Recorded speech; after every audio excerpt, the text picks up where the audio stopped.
Asia's healthcare system is making huge strides in recent years, driven by digitalization and consumer expectations. While it's moving in the right direction, experts say there are still fundamental pillars of digital health that require attention. And one of them is public trust. To help make sense of it all, let's bring in Shahida Othman at the Singapore Week of Innovation and Technology Conference at the SANS Expo and Convention Centre. Shah?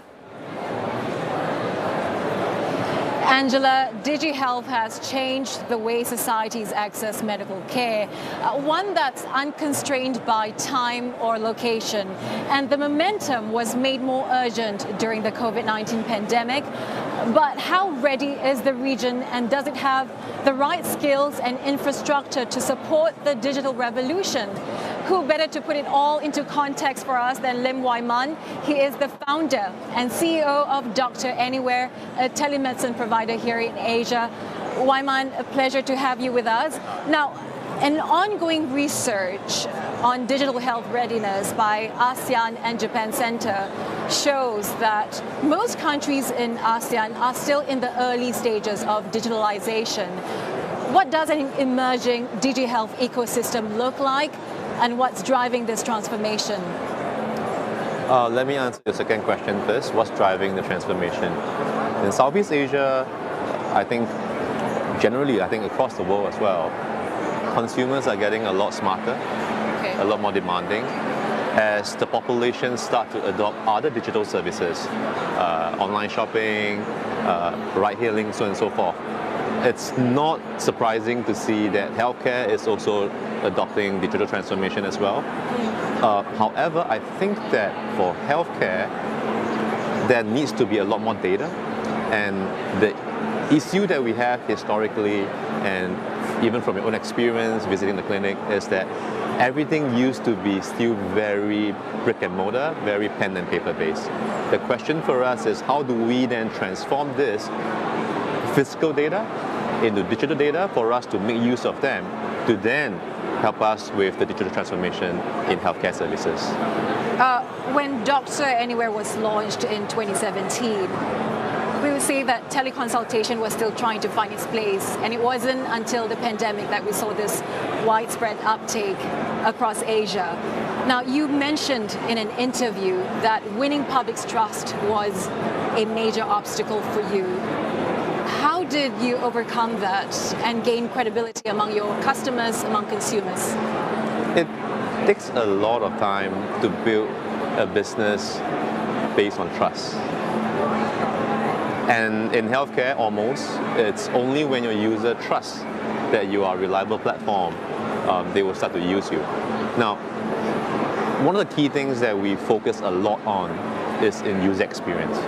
We believe that only when the users find you useful, they experience great, they will come back to use you. Now, I'm not saying that whatever that we are always doing is always right.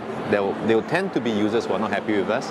And then the question is, how do we also influence them to change their opinion of us over time? Yeah. And that is all part and parcel of growing a platform that a user can trust us on.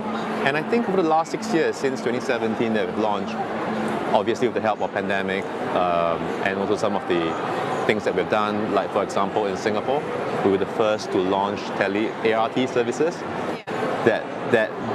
That test that you needed for traveling, for dining in a restaurant, if you remember. Yeah. And that really helped our users to trust us.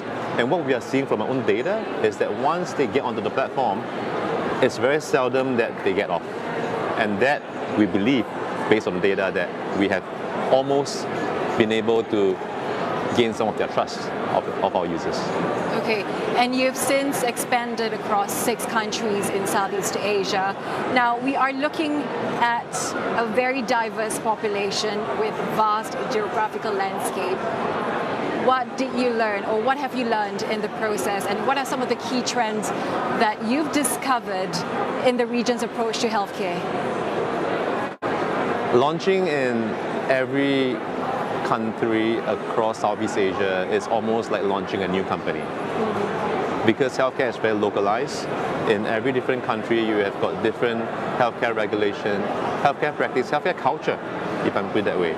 So different people in different countries practice healthcare differently, and the question for us is how do we tweak our system to enable better healthcare accessibility for the locals. But I do think that the next phase of where healthcare is in the region is going to be a lot more borderless. It's going to be a lot more inclusive. It's going to be a lot more personalized. So healthcare is not one that it's not a sector that one size fits all. Okay. For example, today if you're having cough, cold, flu, and I talk to you about diabetes, you will not care, and you should not care, right? Because it doesn't concern you.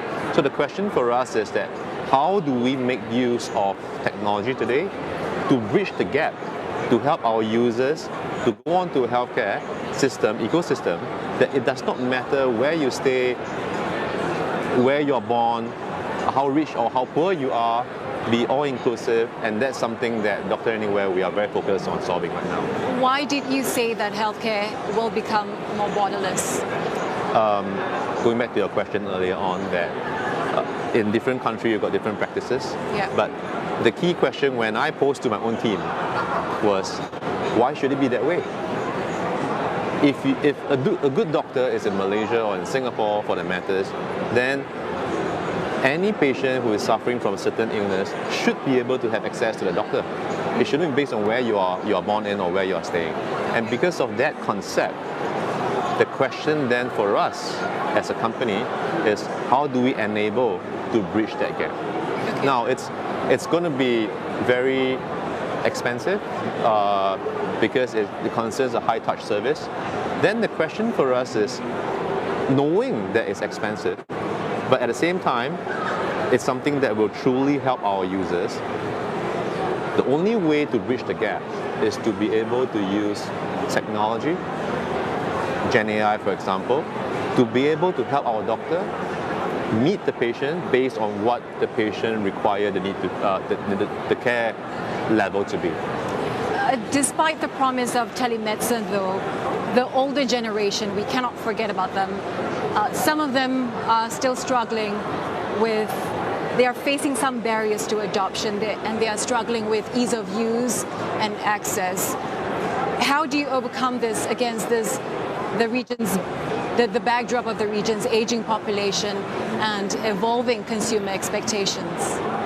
Yep, so that's something that we have been thinking about since earlier days, I must say, where we are doing very well in terms of demographic between 18 years old to 45 years old. And then to your question on what happened to those beyond 45 years old, the best way we thought to approach them is to first convince those who are going to be the caretaker. So those who are in the 18 to 45 years old, and when they believe that it's a product that they like and is useful for the parents or the family members, then they will start to influence them to use it.